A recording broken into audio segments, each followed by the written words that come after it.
She is funny, she has charisma, the media loves her, and her staff adore her. Who's the best breakfast chef in America? Me. I agree. Meet Bridget. She is the corporate executive chef of Miss Shirley's Cafe that has 3 locations in Baltimore. We've been coming to Miss Shirley's for as long as I can remember, probably 15 years or more. I love a lot of things about Miss Shirley. I've met Chef Brigitte a number of times. She even delivered our food today. I love the freshness of the food, the freshness of the ingredients, but it's done in a way that is also very flavorful. Miss Shirley's is the best breakfast place in Baltimore. Hands down, the best breakfast in Maryland is Miss Shirley's Cafe. Oh, come on. Miss Shirley's, the best breakfast in America is Miss Shirley's.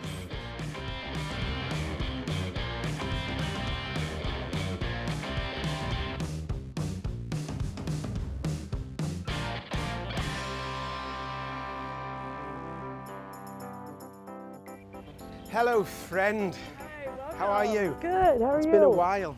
Welcome to Miss Shirley's again. Breakfast has not been the same since last time I was here.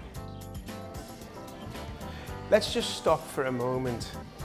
Look at this wall of fame, and this isn't the only wall in here.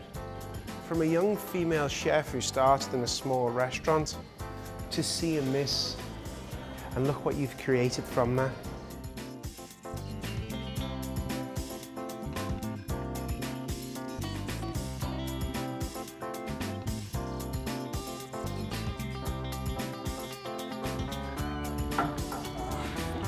How did I know we were going to start with some food?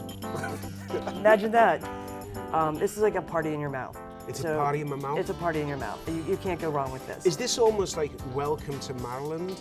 Yes. Here we're gonna cheers. Cheers, Doc. Cheers. Nice to see you. Here we Well go. done. You know, That's delicious.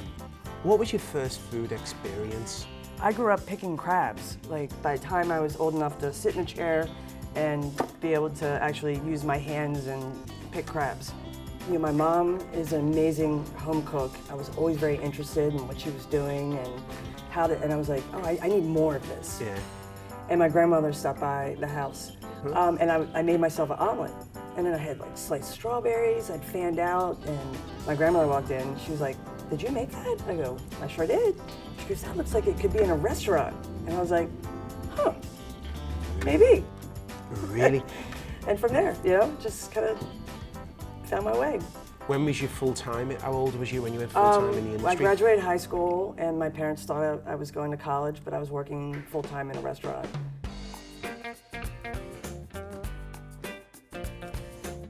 Mrs. Shirley's Cafe. It sounds like it's just a local little tiny place where you just get some eggs and bacon, but it's not. It's not. Well, it was little at one point, but now it's huge. Did you ever think you'd be the best breakfast chef No in idea. America?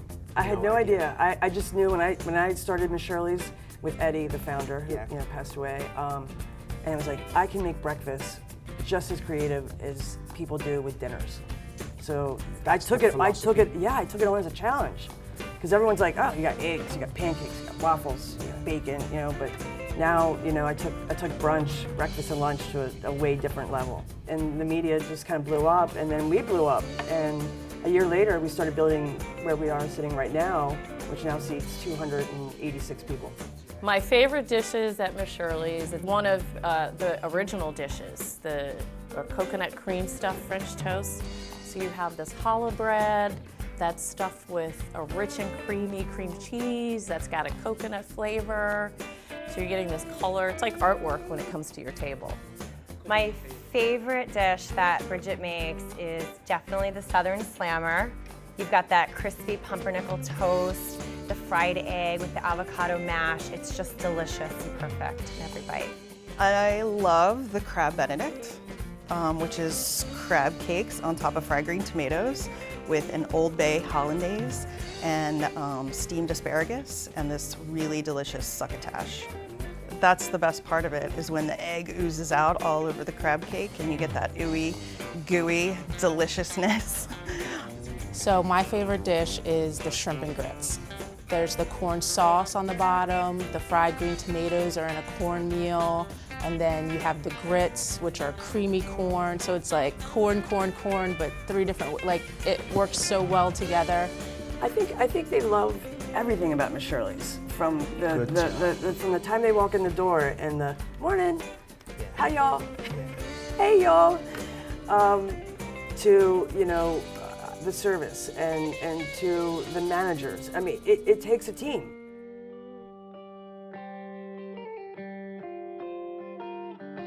Being a female in the industry at that time was much different than now because there wasn't as many females. No, it wasn't. Was it hard? Oh yes. Really? It was really hard. What do you think it was? Was it the male ego, maybe? I think it was maybe fear that, all of a sudden you have this strong woman who's very opinionated and, knows what she's doing. And when you start going, well, how about we do this instead of that, And that was me. I was always like, why can't we change this up? And You was? Oh, yeah. And how was that? How did they take that?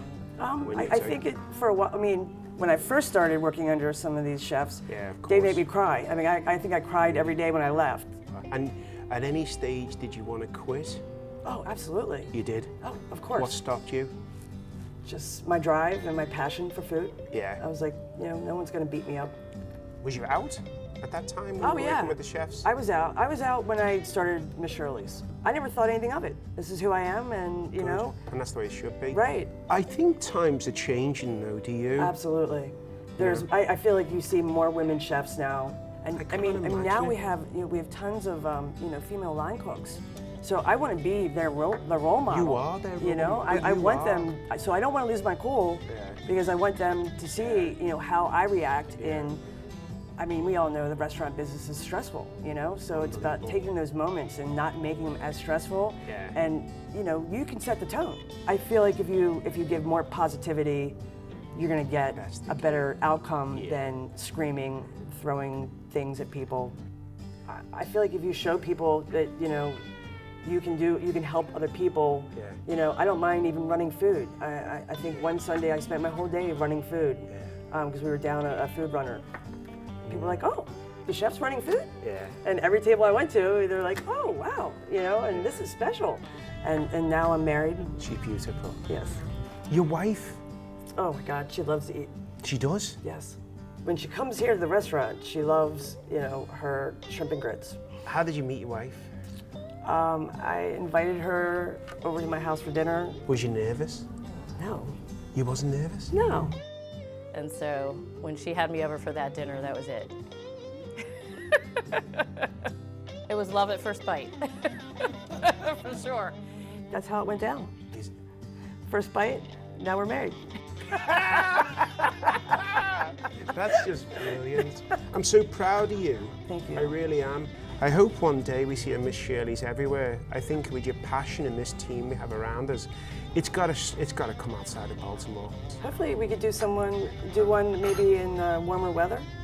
How about we do one in Hawaii? Oh, I would love to do that. I could see you. I'll come out and interview you. That's one of my retirement dreams, is to have a little food truck in either in Maui or in Oahu, and just. I think you're gonna get there. I'd like to serve my grits with like fresh fish off of the, right off the boat in the morning. Have you got the tagline for it? No, not yet. I give a grit about cooking. Some people don't give a grit. I do. I give a grit about cooking. I like that. I like that. It's good. Being a chef for the younger generation, what words could you give for encouragement to them? I think hard work and pushing yourself, having confidence in yourself, even though you might go through some struggles and times that you're like, I just want to give up, but don't ever give up and keep pushing and shoot for the stars. Yeah, you did, didn't you? I did. Follow your heart. So this is the part of the show where we have to say goodbye. No. I know. Thank you so much. Happy days.